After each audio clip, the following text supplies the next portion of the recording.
Okay, everybody got their snacks and is ready for the second stage? And everybody's awake now? Okay. So, we had the Navier-Stokes equation in cylindrical coordinates, and we were able to, for Poiseuille flow, simplify things quite a bit. I was saying that continuity equation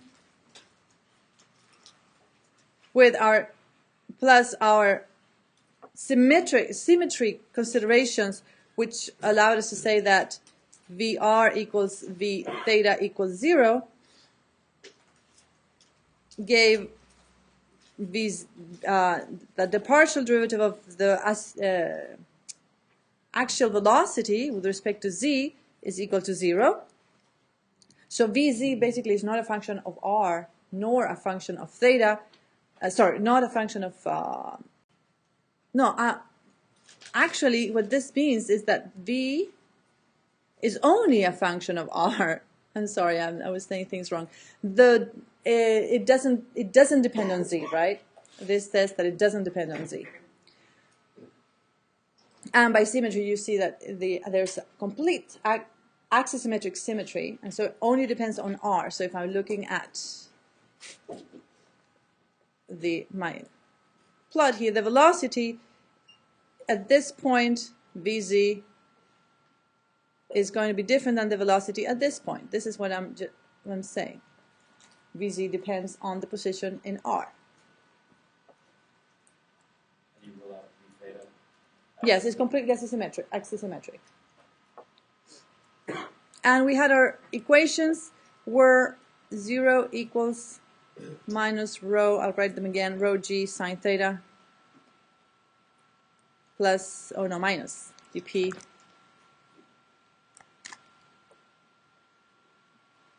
dr. That's the first equation. 0 equals minus rho g cosine theta minus dp d theta. And I forgot my 1 over r. Here it is.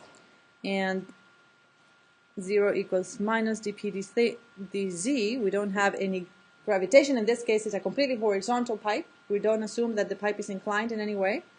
Plus the viscous term, 1 over r, partial with respect to r dvz dr. Okay, so now what we can do is integrate the first equation.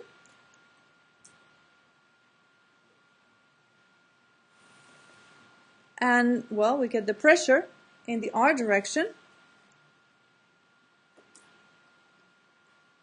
rho g r sine theta, when I integrate with respect to r, plus possibly a function of z. Call it f1. R sine theta is y. If I change back to Cartesian, this is y, this is z, and let's see, x there, right? X, y, z. And so this is y, so this is equal to minus rho g y plus f1z. So you can see that it's again a hydrostatic term, hydrostatic pressure at cross sections. There's nothing more from the bottom of the pipe to the top of the pipe, only hydrostatic effect. Nothing new there. That's what we expected. Sort of, if the pipe is very small, then we assume that to be negligible in general. Okay, let's rewrite the z direction. This guy we can rewrite, and we have, let me write 1 over r dr. I'm going to put that on the other side of the equation. R dvz dr equals to dp dz and 1 over mu.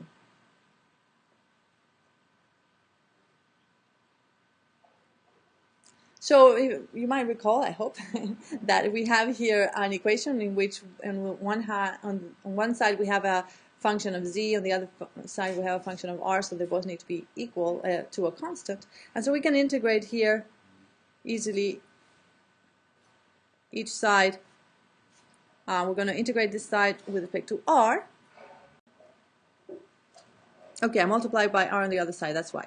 So I have multiply this r to the other side, integrate with respect to r, and I get r dvz dr, which is inside that parentheses.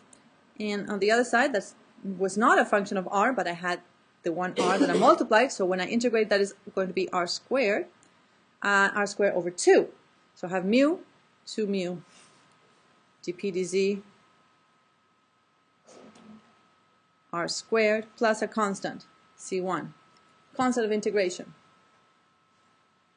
And I do the same again, divide by r, and integrate, divide by this r over here so that I isolate this guy and integrate. Sorry, I made a mistake here. This is an r down here. So I am going to divide over by r the whole equation and integrate again.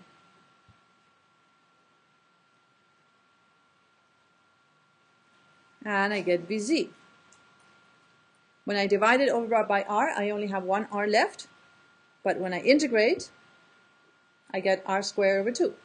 So multiply by that 2, but that 2 over here is 1/4. 1 divided by 4 mu. dp dz remains, and we still have r squared. The other term, when I divide it over by r, c1 divided by r, and integrate, the integral of 1 over r is logarithm. So that term is going to be c1 logarithm of r plus another constant of integration, c2. Did you guys follow that? Yes? Okay. Heads are shaking up and down. That's very good. Yeah? Good. So, we have a logarithm term, which if we were to stand at the very center of the pipe, would go to infinity. And physically, we can't accept that. So we're going to take C1 equal to 0 just on physical arguments. C1 has to be equal to 0, otherwise the velocity would explode at the axis of symmetry, which is not physically possible.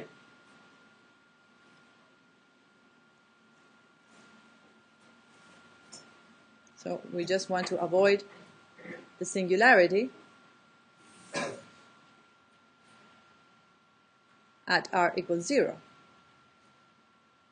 So what other boundary conditions do we have?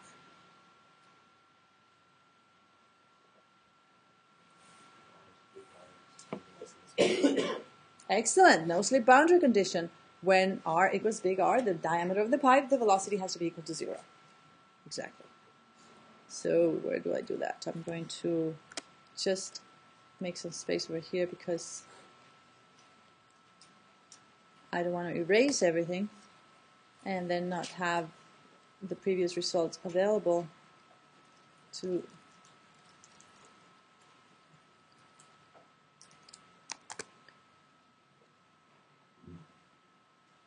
okay, so when another boundary condition that we have is that at r equals to big R, the radius of the pipe, the velocity has to be equal to 0 because of no slip. And that allows us to find C2. When I put that back in the equation, I get C2 equals minus 1 over 4 mu times dp dz r squared. And finally, then we have the expected parabolic profile that we already have discussed. 1 over 4 mu times dp dz. So the gradient in the z direction of pressure is able to drive the flow just like in the two infinite plates, and we have r squared minus capital R squared. This is our parabolic velocity profile, parabolic velocity distribution.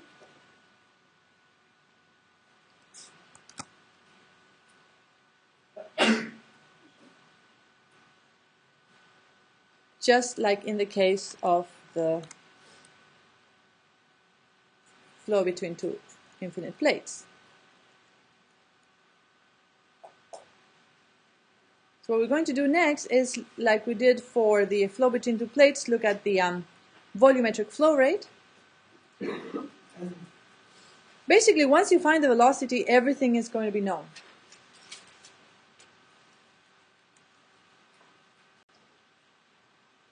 Q is going to be the volume rate of flow. So we are going to consider a small annular region with dr. So a small annular region in the pipe.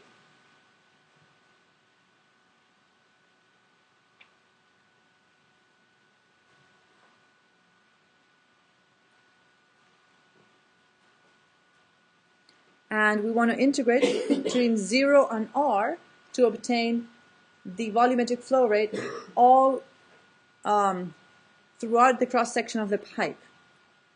So Vz, if this is very small, look, is constant in this ring. dr is small, so we could take Vz constant in this ring.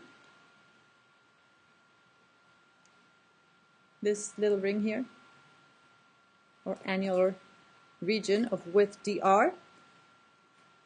The area is, the cross-sectional area here is 2 pi r dr. And so the differential of flow rate inside that annular region is velocity across that, velocity times area, 2 pi r dr. And now I can integrate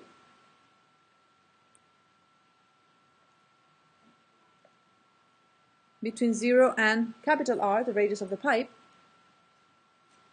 to get the total flow rate. So now we substitute our parabolic profile there.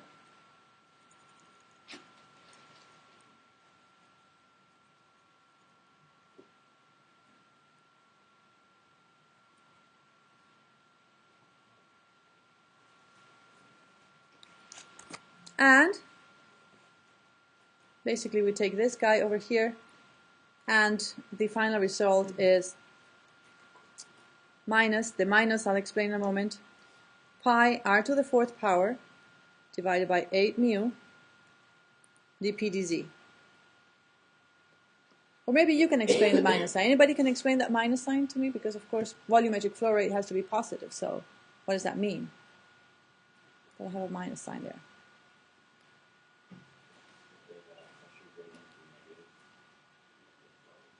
Exactly, fantastic physical insight. Things have to flow in a, say, if you imagine the gradient, the pressure of gradient is like a slope, and the flow has to go down the slope, right? So if you want to imagine it that way, and for that reason, of course, pressure gradient has to be negative in the flow direction. This is a pressure-driven flow, just like in the case of the two infinite flat plates. So we're going to do the same thought experiment from that we did for the case of two flat plates, and look at what happens in terms of a pressure drop. We know now that the pressure has to drop along the stretch of tube, and suppose this along a stretch of tube of length L. And we say the pressure drop delta P divided by that length is equal to our minus dP dz, where the sign is including in our delta, right? So the way we write that is included. So then we write Q in these terms, pi r to the 4th power delta P over 8 mu L. And this is the result that is most commonly called Poiseuille law.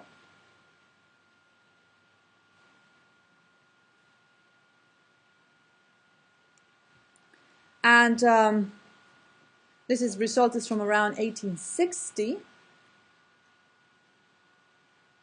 And as I said, it has a very interesting history.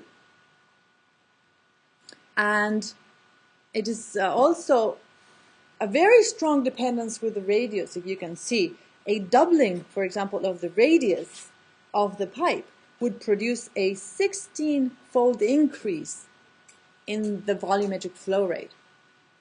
So it's very, very strongly dependent on the radius of the pipe. What other things can we obtain? We can obtain a mean velocity, maximum velocity, and the same things that we did for the flow between two parallel cylinders. So let me, now I'm going to clear that slide instead of erasing everything. If you, okay, I'll wait for you.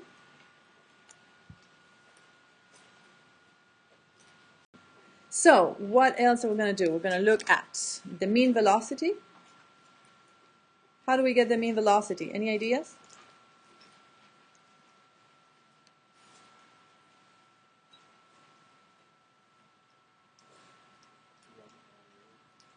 What divided by area? The volumetric flow rate, yes. We have the volumetric flow rate, so we can divide by the area. V bar for the average velocity is going to be the volumetric flow rate divided by the area pi r squared. So that's going to give us r squared delta p over 8 mu L. The maximum velocity has to be found at the center line. And that is equal to V max is equal to minus r squared, if we just put it back into the our velocity distribution, times dp dz. And so V max is equal to, in terms of the pressure drop in a length of tube, r squared delta p over 4 mu L.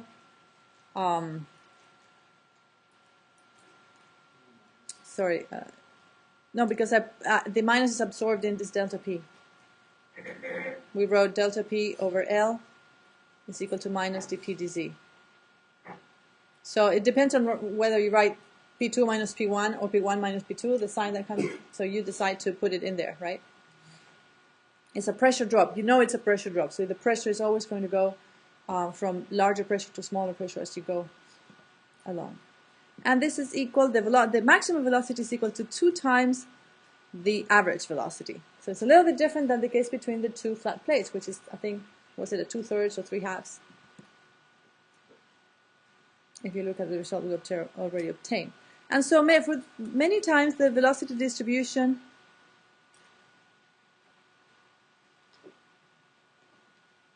is often written as Vz over Vmax, and that is just equal to 1 minus r over capital R squared. So it's a very simple, this is again one of the reasons why we write things in a non-dimensionalized form. You see it becomes very clean, neat, and you take out that dependence on one particular physical parameter. Now, this result has been demonstrated against experiments quite thoroughly. In fact, experiments were the first ones who allowed this result, Poiseuille's experiments.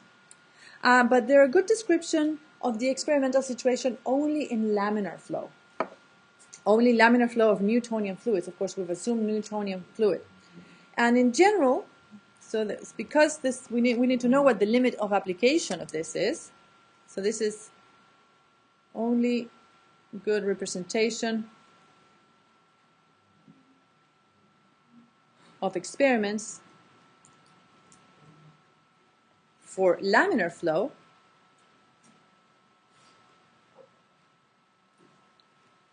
We assumed from the beginning that it was steady and so on. And so the question is how, for what Reynolds number does the flow remain laminar? And you will recall our discussion of the Reynolds experiment for pipe flow.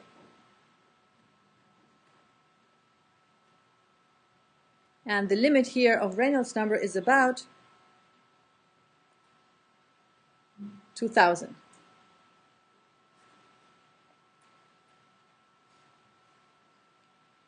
Sometimes 2100 is what people quote, about 2000. At any larger Reynolds number, you're going to get turbulent flow. If the flow is turbulent, it is never steady, and all of the work that we've done so far will not apply because all this work assumed steady flow. So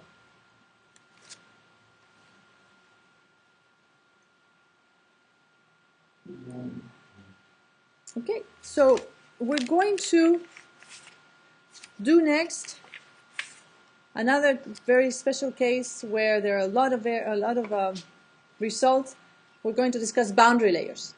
But before we discuss boundary layers, I want to revisit the concept of a streamline and extend this concept by defining what we call a stream function.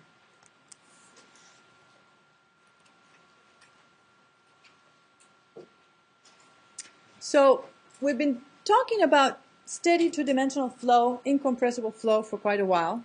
So let's consider now just the case of plane flow that is in two dimensions, x and y. And in x and y, the continuity equation, in this case,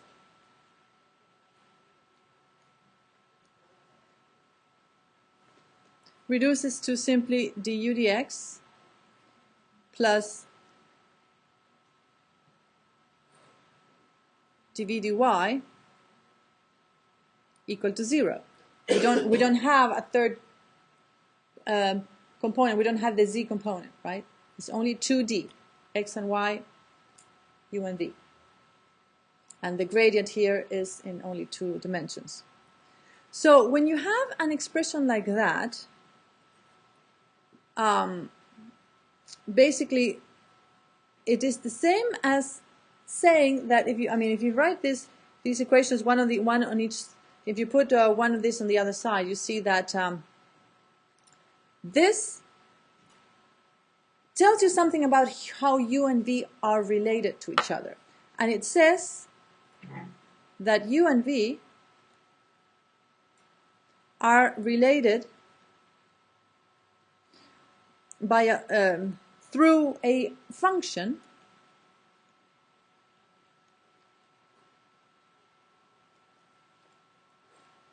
call it psi, such that st, I write such that u is equal to d psi dy and v is equal to minus d psi dx.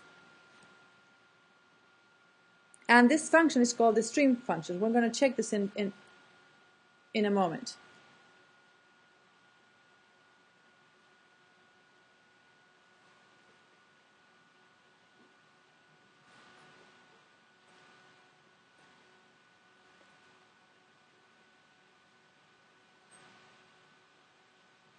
So let's check this. So we verify by taking derivatives. Take derivative. We want to verify continuity. So we want du dx and dv dy. Take the derivative of this with respect to x. Du dx is going to be equal to the second derivative. Well, let's write it this way, if you will. And if I take dv dy minus d dy d psi dx. Now you can see that if psi is has continuous partial derivatives, then these two are exchanged. You can swap them, of course. The mixed partial differential derivative can be swapped, so we can write in any order. It's the second derivative of psi with respect to x and y. And so you can see that this is continuity is immediately satisfied.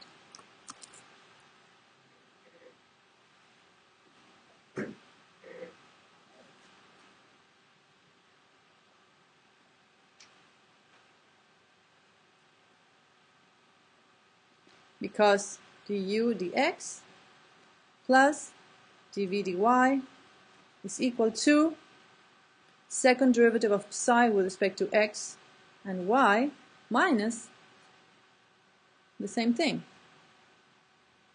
just by swapping around the x and y, which we can do always if the derivatives of psi are continuous.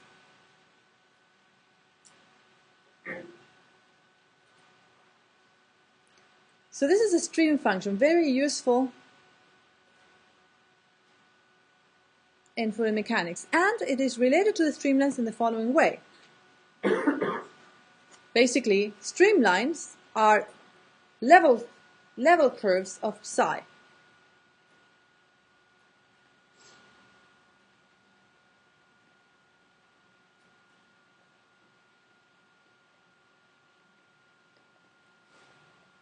What are the level curves? Level curves mean that deep psi is equal to a constant, right? So, sorry, psi is equal to a constant, so deep psi is 0. If you, I'll wait for you to take note of this, and I'll clear the slide. Okay? So, let's continue with that thought. So, level curves, I said, of psi, where psi is a function of x and y, are the streamlines. So level curves, what does that mean? Level curves means that psi is equal to a constant, or that the exact differential d psi is equal to 0. What is the exact differential? Is the partial of psi with respect to x dx plus the partial of psi with respect to y dy.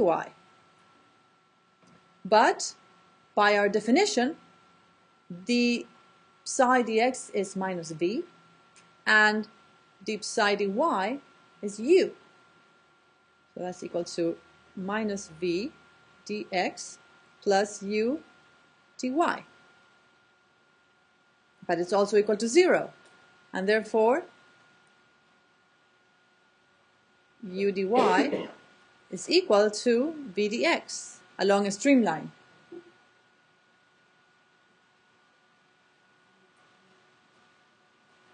Or, basically, dy dx equal to, I'm just rearranging things, v over u. This is actually the precise definition of a streamline.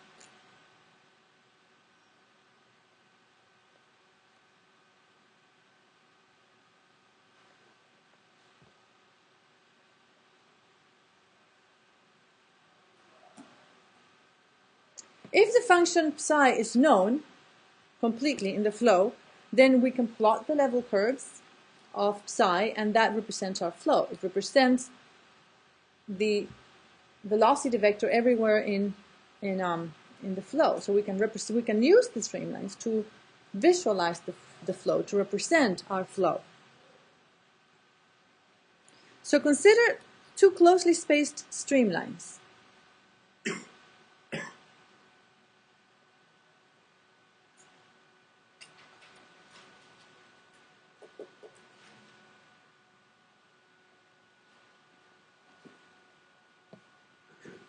Let's do one here, one there. So this is psi. They're closely spaced, so this is psi plus deep psi. There's only a small difference between the two. And there's some sort of flow here between these two. Call it Q, some volumetric flow rate in 2D. So I use a little small lowercase q because it's 2D, so it's per unit depth of the picture here. So I'm going to look at this volumetric flow rate. Let me draw these 2 points here on each streamline. Let's call this A. I'm going to do a little triangle here. I'm going to call this point B, and these are two lines which are parallel to X and Y, A, B, and C. So this doesn't matter. I could have any line there. But whatever goes through AC, whatever flow goes through AC doesn't matter what shape this line is, has to come out of AB and BC, right? I'm looking, it doesn't matter what shape here, the line is between these two streamlines. It has to, if it comes in here, it has to go out between these other two, right? So we're going to do the following. dq is a volume, I'm using dq rather than just q. dq is the volume rate of flow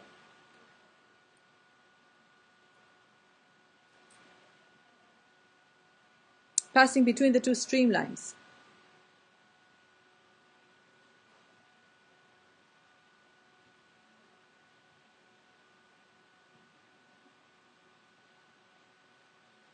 Recall that the flow can never cross a streamline because by definition the streamline is everywhere tangent to the velocity vector. So no flow can go across the streamlines. It can only go, in this case, the picture that I've drawn here, it can only go between the two streamlines, right?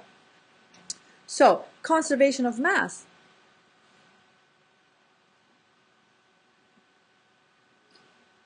In this triangle that I've drawn here, ABC, regardless of the shape of the line AC, so AC is an arbitrary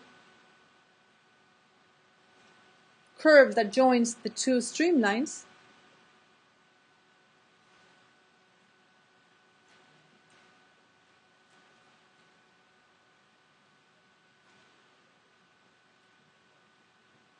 says that dq, anything that passes through a curve AC has to be equal to dq, and this is in this direction. It's going to be u, the u direction, the u component of velocity times this area, and v times this area, right? So it's u times dy, and minus v because it's pointing in the negative direction, how I've drawn it here, minus v dx. So what I'm saying is this part is the flow through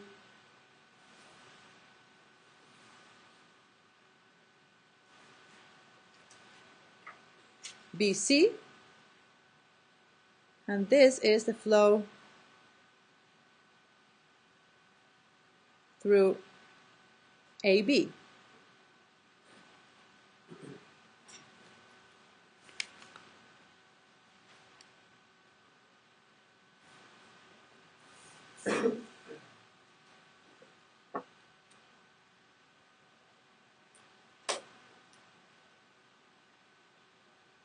So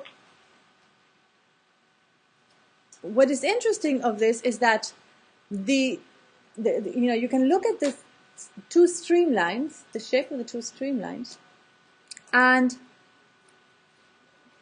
the volumetric flow rate between the two streamlines, of course, has to be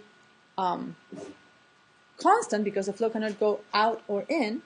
And so if the streamlines get separated, it means the velocity has to somehow decrease for conservation of mass. If the streamlines get close together, the velocity has to accelerate.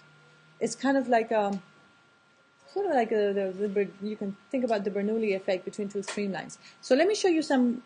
I'm going to take a snapshot of this just in case we need it. Let me show you some video here that I was going to do it in this. So here we have an experiment where they have used bubbles in the flow to visualize, and you have a constriction, the flow going through a constriction, and you can see that, if I could play that again, I wish I'd done. What they do is they have every square is lots of bubbles, but so that they generate the bubbles in a segmented line like this. So they have a generation of bubbles going like that, and they do it for a fixed amount of time. So this generates like a square area that is full with little like hydrogen bubbles, I think, or whatever something like that they use. So they generate this for a small moment of time and periodically, and so you get a square patch of bubbles. And what this shows is how as the streamlines basically get close together, the flow needs to accelerate through there. And you see that as for continuity, as the area gets smaller in the vertical direction, it needs to stretch in the horizontal direction. This is why visualizing the streamlines gives you a lot of information about the flow.